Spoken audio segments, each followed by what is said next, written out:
But I remember waking up on the floor in a pool of blood. My face was lying down in a pool of blood, and I thought I had died. I woke up and I thought I was dead. I was like, wait a minute, what's happening?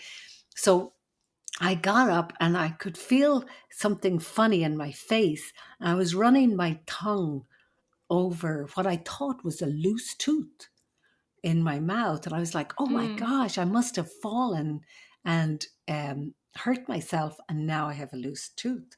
And I went into the bathroom and I was trying to look in. I was trying to see what it was. I tried to catch the tooth.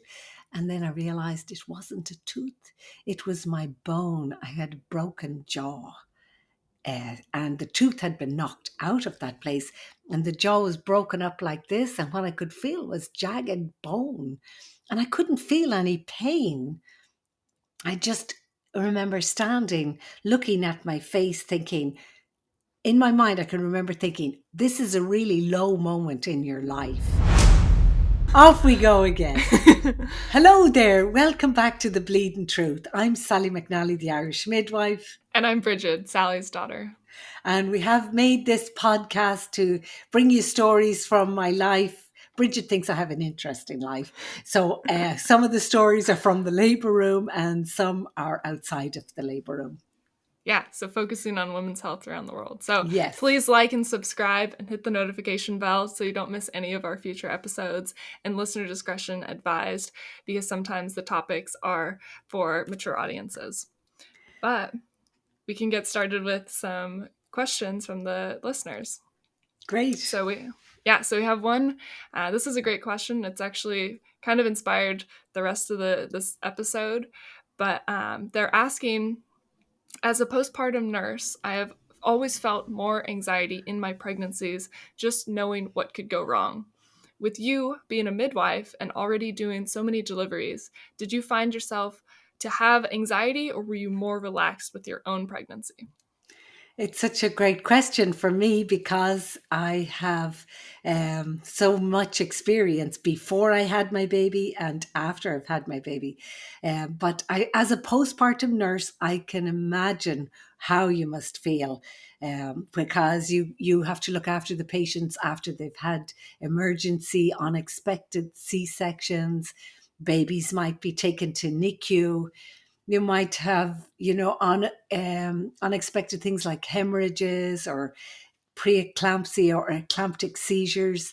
And it can be very stressful if you're pregnant and you can't be taken away to a place where you don't see this because these are your patients. Often in labour and delivery, if a nurse is pregnant and there's a very ill patient or a baby dies, we used to try and protect that nurse and or midwife and keep them away from the situation so that they didn't take on that, cloak of anxiety. Oh, wow. Yeah.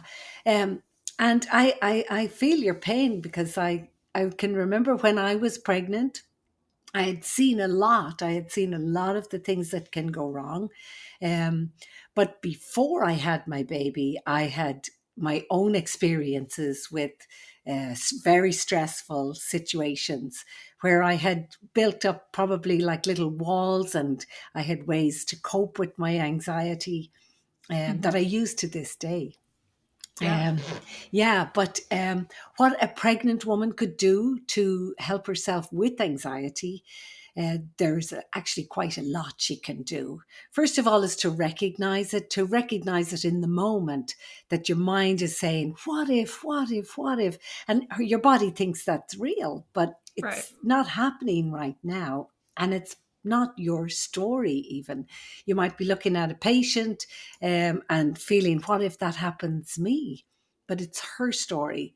It's not your story. So once you recognize that, your body and your mind should relax a tiny little bit. In hypnobirthing, we give our patients a little badge to wear that says, no negative stories, please. Because as soon as somebody sees you're pregnant, they come to you and say, oh, wait until I tell you all my horror stories about my own birth, right? I was in labour for 17 days and, all of this. And it's their story. It's not your story. And your patience in the bed, even though you may have to look after somebody who has had, maybe a negative birth experience, that's their story. Your story is happening right here, right now, in this breath and in this heartbeat.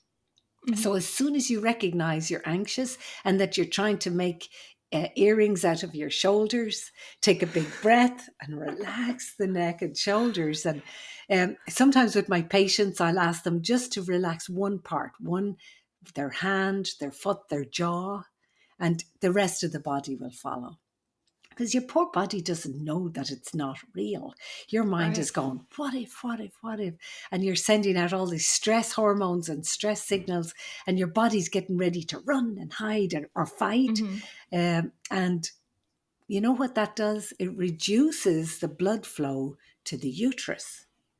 Now, Hmm. if I said that reduces the blood flow to your kidneys or your stomach, your heart, you wouldn't care so much. You'd be like, yeah, that's what happens. But when I say it reduces the blood flow to your baby, that mommy instincts start kicking in, and you start realizing I shouldn't do that. I should Right. relax my body and my mind. But how do we do that? When a lot of women can suffer from a perinatal mood disorder like Hmm. depression or anxiety during the Hmm. pregnancy and after the pregnancy. But during the pregnancy, it sometimes goes, missed because it's normal to like worry, is my baby okay? And am I doing all right? But Yeah. if it's excessive, then we should, talk to her. You should ask yourself too, am I overthinking things? Am I getting any sleep, or is my mind constantly busy? Hmm. Am I very restless? Am I very irritable? These would be signs of over anxiousness that you might need to address, not just by taking a breath and opening your hand. You might need some talk therapy, some cognitive therapy. You might need some medication therapy if it's really bad. We have these mental health screens that we do when your baby's born, but we really should be doing them during the pregnancy too. Right. One that we use in our office is called the Edinburgh mental health screen, and it's pretty good. Um, and it does have a few questions about anxiety. So if the score is like over 9 or 10, then we know she's feeling, a little unwell or unhappy or anxious. And then as Hmm. the higher the score, the worse the perinatal mood disorder could be.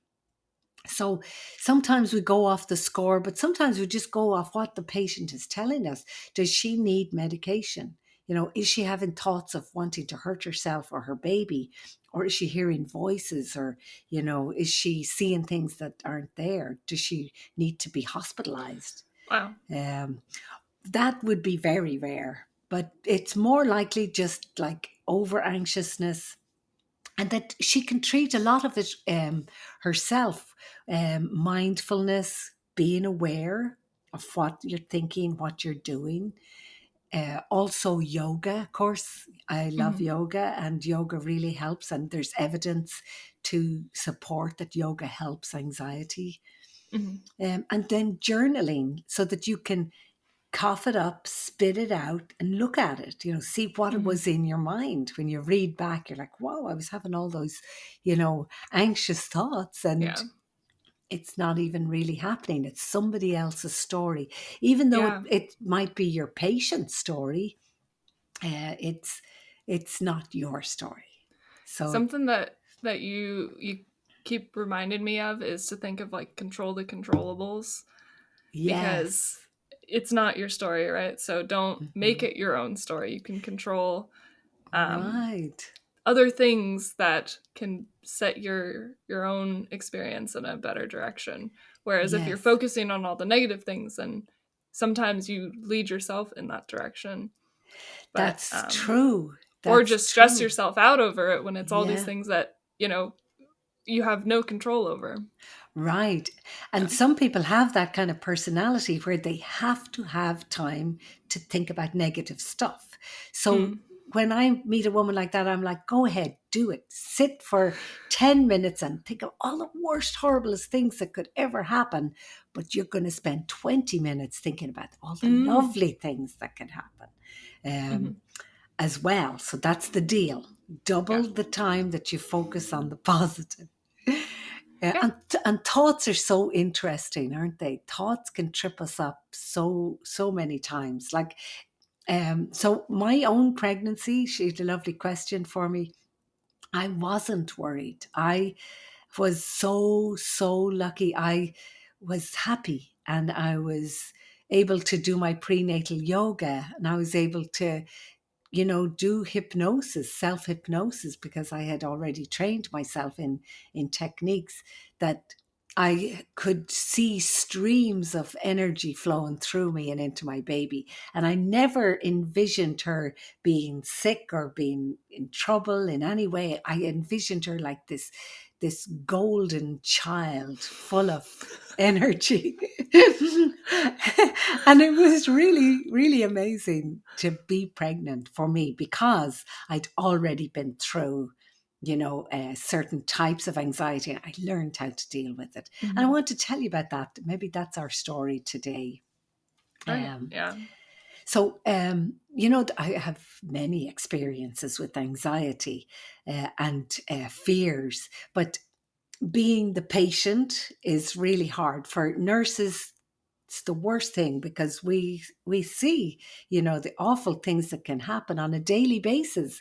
Yeah. But when it happens to you, it can be really scary. So my story takes me back to Saudi Arabia.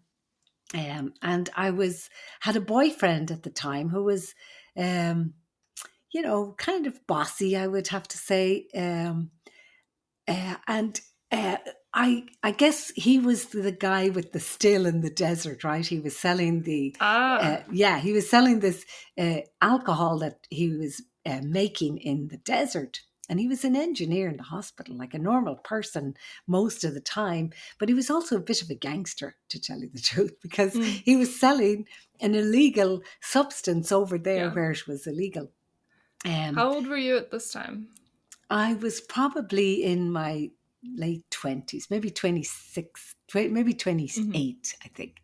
Um, so this night, I guess there was a big party and we were drinking that alcohol and it was very strong, of course. It's like so strong. It was, um, and I kind of like don't remember exactly what happened, but I don't remember the actual event, but I remember waking up on the floor in a pool of blood. My face was lying down in a pool of blood, and I thought I had died. I woke up and I thought I was dead. I was like, wait a minute, what's happening?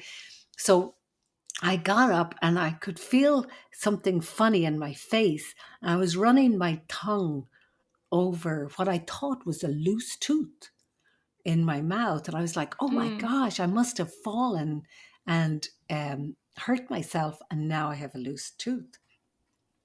And I went into the bathroom and I was trying to look in. I was trying to see what it was. I tried to catch the tooth. And then I realized it wasn't a tooth. It was my bone. I had a broken jaw. And the tooth had been knocked out of that place, and the jaw was broken up like this. And what I could feel was jagged bone, and I couldn't feel any pain. I just remember standing, looking at my face, thinking, in my mind, I can remember thinking, this is a really low moment in your life. You can't remember what happened. You're injured. You've obviously lost a lot of blood. And and I remember thinking, this must be, the worst moment of my life. Um, so, of course, must have had a fight, and I don't remember the actual moment that happened. Hmm. So, um, that lovely boyfriend brought me to the Saudi hospital, and on the way to the hospital, I could hear my heart beating in my ears, my own heart beating.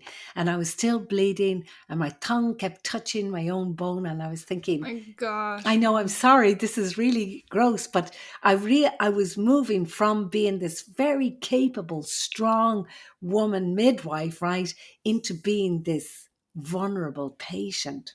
Yeah. And I remember driving through the hospital gates, and the soldiers at the gates were like, "What's going on? Who's that? Who are you?" Like talking to him, and why were we together? And I remember my boyfriend saying, it's my job. I have to bring her to the hospital. She's dying. And I heard she's dying. Um, and of course, I was kind of like very dizzy, Wow. but they brought me in, and they brought me to the emergency room, and immediately they made a decision I was to go straight to the operating room. But I said, no, I don't want to be put asleep. I thought I would for sure die. I wanted to stay Oh my awake. God. I wanted to be in some control. I wanted to take back the control. I had lost it all. This was the worst, moments of my life, and I wanted to start making it better. And I thought if they put me to sleep, I'll die. That's what I was thinking. And I was saying, no, no. And they brought me to this oral dentist, surgeon, an oral surgeon he was. And he was from Finland, I guess. And I'll never forget his lovely voice. And he was terrified of me because he was like, oh, she has a compound fracture of her mandible, this big bone here. We need to put her to sleep to fix that. And I'm like, Mhm. no, no, no. And he was like, I couldn't do it with you awake. And I'm like, no, you could do this. And he was like, no, I Oh can't. gosh. So we had this tussle for a while. Um, and then he realized that I wasn't going to be put to sleep. It was a scary Wow. place, Saudi. Did you have like bad experiences with anesthesia before, or did you just really not want it in that I moment? really thought I wasn't going to wake up if I was put asleep. And I felt Oh wow. that I needed to be awake to, like, I could have Wow. some control, but of course, how could you? But I remember he gave in, and he said he'd do his best, and he was so good, and he was so patient with me, and like about 4 or 5 times he wanted to lift the jaw out and replace it Oh so my that the God. broken pieces would fit back together, and then he'd try to wire it shut, my teeth together. Um, and I remember lying there, and his little voice, his wonderful accent, and his blondie hair, and he kept on saying, "Okay, all right, we're going to do this." And I was like, in my mind, I was like, I I don't want to know exactly what he's doing. I just want to listen to my breath now. And I started doing this self hypnosis, and I didn't even realize I could do that. And this is what really opened up that door of hypnosis for me. And I started to calm my body and listen to my breath. And I realized that my heartbeat was going down then. And it was like a really solid, deep sound. And I could hear it, and I could feel him working away. And every now and then he'd get frustrated when it would slip out of place. And I would say, "You can do it, you can do it." And then he did it over, hours and hours. It was many hours, and he Oh my managed to God, do it. mom. And he did a great job. That self hypnosis though is probably just your like survival, Yes, right? yes, it Like was. you had to self Yes, hypnosis, and yes. I mean, oh my God. I had to stay calm. Like, and he was using like local anesthetic and stuff, which made it bearable too. But I've got very calm, I remember, during the procedure, and that really helped him. He felt calm. So in my persona, he wasn't scared anymore. He was calm. And we got through it anyway. Um, but now, whenever I have to have a procedure, anything like dentist, I love the dentist. I'm like, yes, the dentist. I have time to do my hypnosis and like deeply relax. And my dentist, they're like, yeah, this is great. We can do, Wow. like today I went to the dentist. Yeah. Um, and he was doing this procedure trying to put like a kind of a resin stuff on my teeth so that the gums would have something to hold on to. I'm old and my gums are receding and stuff, but he he was like, wow, this is great. We didn't use any local, and I was sitting there for 2.5 3 hours and I didn't even notice the time. I thought I was there for 20 minutes. Wow. So I wouldn't want anybody to have to go through, something so Yeah. stressful as I have so many that. questions. I'm sure you do. I'm sorry, Brigid. Yeah. Go ahead, ask me one. So when you're going through that procedure where he's fixing your jaw, putting it back in place, the fracture, right? Where is this guy? Oh, The boyfriend. um, I remember when we were going into the operating room, some of our friends, from the hospital, had heard and came running. And as I was being wheeled in, I could hear one of them saying to him, how could you let that happen to Sally? How could you let that happen? Like somebody was giving him a hard time about it. And he was saying something like, oh, you know the way it is. And the other guy was saying, no, I don't know the way it is. But, that would lead us into, a different conversation, wouldn't it? About, for years, I used to think that it was my fault that that happened.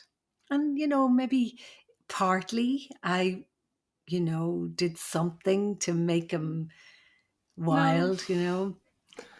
But that's what women do. That's what we do. We, you know, give them an out. We give them an excuse. Um, you know, I made him jealous. I shouldn't have worn that dress. I shouldn't have been dancing like that. Um, I remember using a lot of those excuses in my head. I think people use them, but I don't think that they're justified, like, Yeah, always. yeah. Like, But I don't especially when remember. it's to that extent. Like, Yeah, you, I mean, obviously I didn't know you then, but nobody deserves that. no. And I'm, Even if whatever, yeah, maybe you were crazy for whatever reason, nobody yeah, deserves that. You didn't, you know, that wasn't your fault. yeah. I'm sure it wasn't my fault, but I don't remember the actual event. Yeah. Um, like somebody said, he must have punched you because it's like a direct, um, force on the jaw. But I don't know if it was that. I don't know. But it's okay now because it's not happening to me now. And that's another point with Right. anxiety, that you might have a post traumatic stress effect from a bad experience, or anxiety feels kind of like a post traumatic stress effect.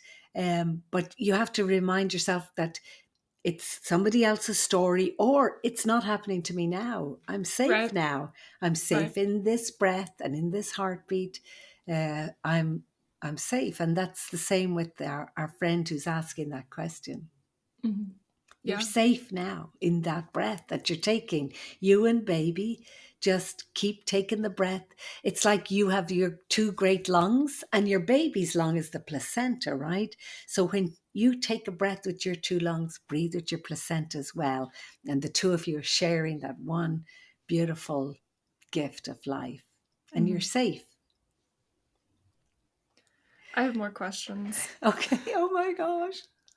I feel quite I vulnerable. I I feel a first little I vulnerable. Yeah, I was gonna say first, like, you know, I'm proud of you for talking about it.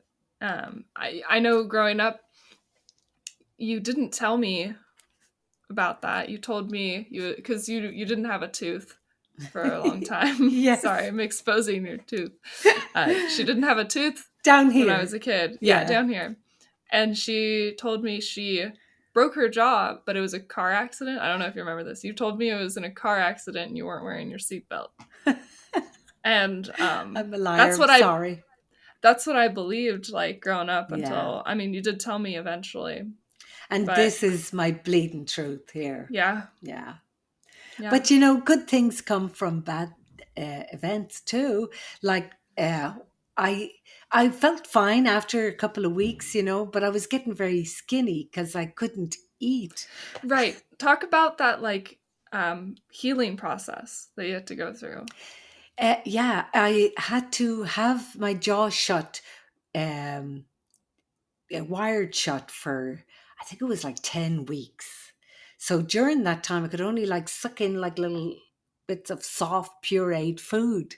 Uh, and I had to go back to work after 2 weeks. And I What? was, yeah, What? I was losing weight. Um, But going back to work in two I weeks went after back to that? work. The good thing was that the patients spoke Arabic, right? And we had translators. So the translators knew what questions I would want to ask. So I would just come to the patient's side of the bed like this. And every now and then something would happen and I'd get giggly or laughing, you know, and I go, ha, ha, ha. And then they go, Oh, whoa, because my mouth was full of metal. So that was kind of funny. oh, mom. And then one of the young doctors fell in love with me over this because he used to feel so sad that I couldn't eat because eating's like such a great way to be together and let's all eat. And Mm. but he would come with little tiny nibs of chocolate, tiny little bits, and he would put it in little space that I had. He'd find that little space every day. And of course, you're not meant to be interacting in any way, you know, but he got so caring and so loving, and he'd put that little nip of chocolate into that space, and we got quite close just from that interaction, you know. And it was resumed my faith, you know, that men Yeah. are good. And Wow. That was gonna yeah, be that was gonna be kind of my next question. Is yeah, just like where was your mental space after that? Like how were yeah. you what was your perspective after that? Guilt. Like you I was guilty. what? I know. Yeah, I felt guilty.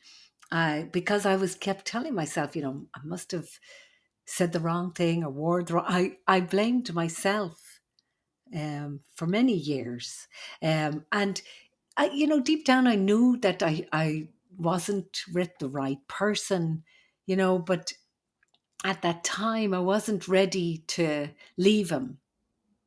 But I did eventually leave him, of course.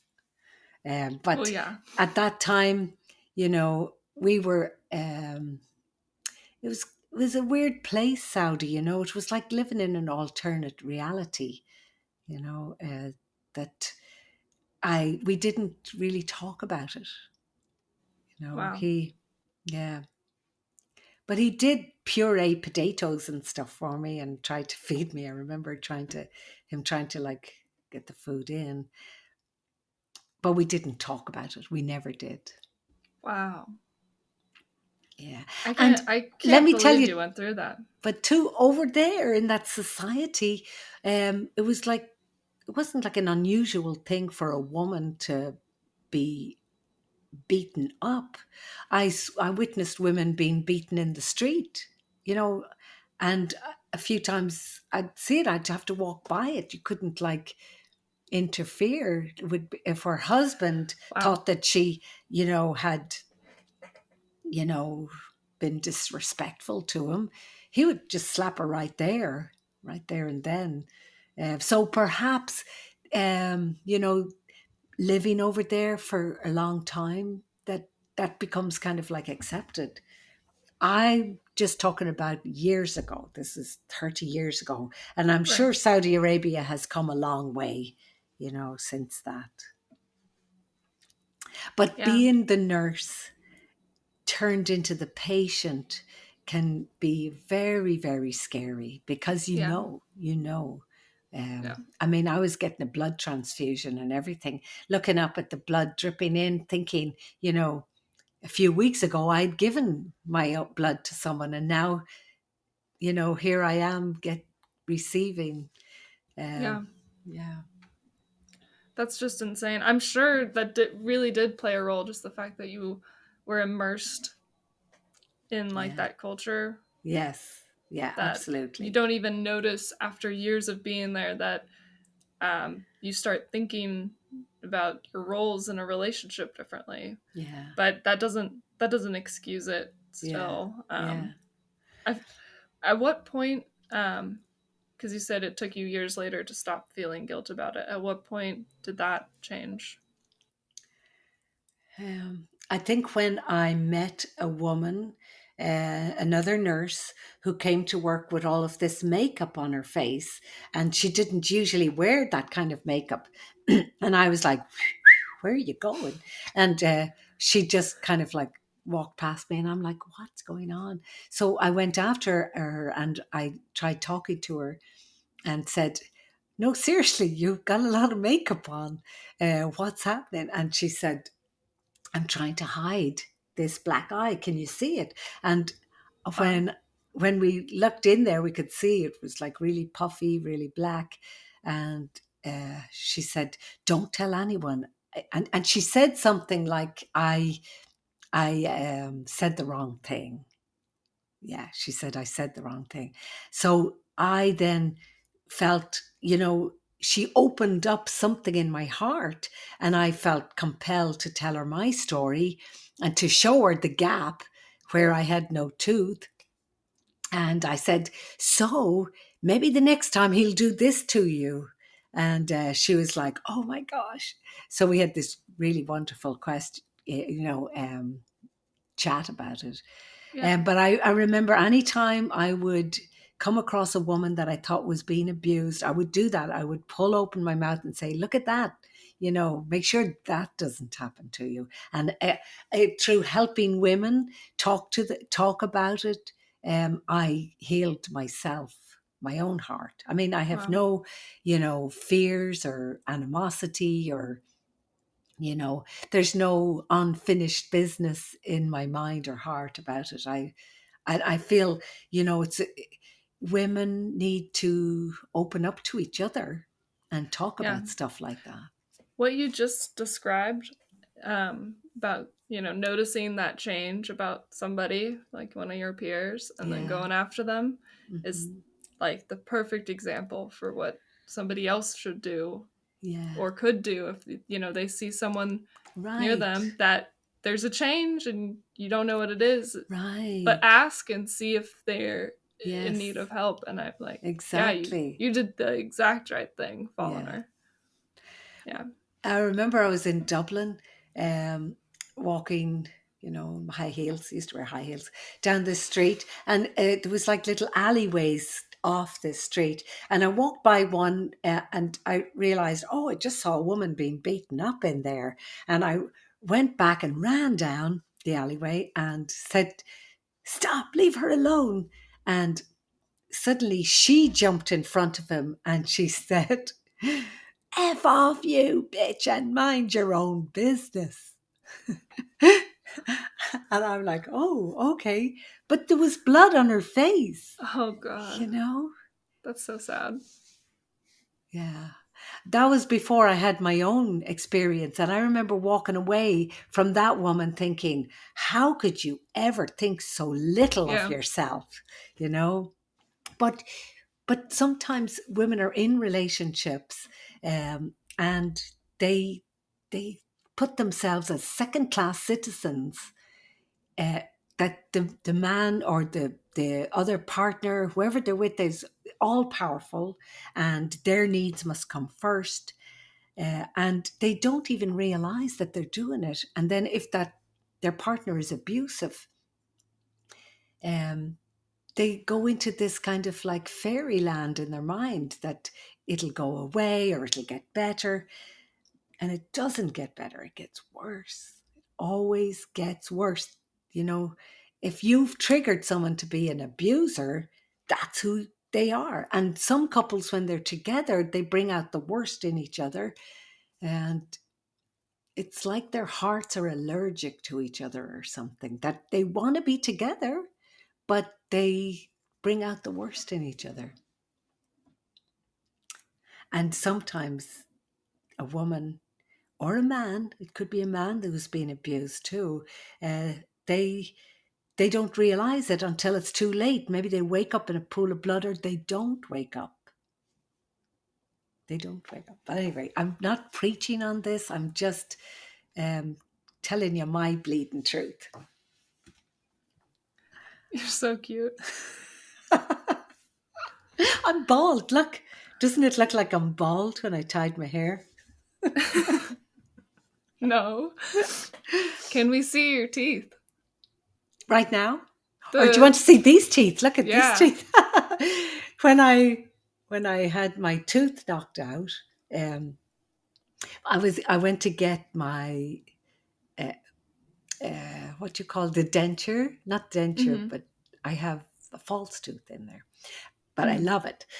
But this is what my dentist made me so that I could wear for a couple of years while I was waiting to get that done. And I love, Aw. here in America, it's so much fun. Everybody goes to the dentist, and like dentistry is so important. My very first experience with the dentist that I can remember was this old cranky dentist Is smelling this of in Ireland? alcohol. Yes. And I had a Oh tooth god. that was rotten, right? It needed to come out. And my poor mother, somehow she got me to the dentist because she wanted to help us, because her own experience with dentistry Oh was not yeah. good. Yeah. That's in one of the last podcasts about your Yes, mom's poor teeth. mom. Oh Yes. gosh. But she brought me in, and she said she needs this tooth taken out and I can't help her. And he was drunk. I know he was drunk. I could smell the alcohol off him. He was really cranky. And he had like the tooth in like pliers. It felt like a plier. And he was like going, trying to get it out. And it Oh. broke. And the root was little bit of the Oh root my was, gosh. yes. But the root came up itself after like a couple of months. And he was like, Ah. it'll come up. Don't worry. It'll be all right. And my mother was mad with him. Yeah. Yeah. My Holy poor mother smokes. lost all her teeth and had to have full dentures. And she used to take her dentures out and show us her funny faces to scare us so we wouldn't eat sweets. It worked for years. Yeah. So I don't want to make it sad again, but I want to go back real quick because I had one more question about that incident. Did anything ever happen to the guy?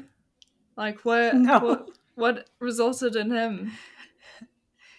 we just went on with life like it never happened. Wow.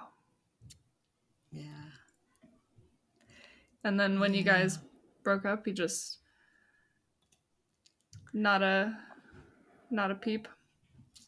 Well, we broke up later. That's probably another story. Okay, that'll If be another anyone's podcast. interested in my Oh my romances. gosh. Oh man. So, I mean, I'm just fascinated also how you can be so positive now, even like on such a heavy topic. It is Um, heavy, it is, yeah, but it's not happening to me right now. It's yeah, past tense, and I'm not going to get my stress hormones going here. I'm enjoying life. Life is so true. good.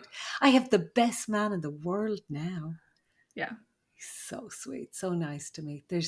It's like it's like already in my life I've been through the worst things that can ever happen. That's how I feel. And hmm, now it's great.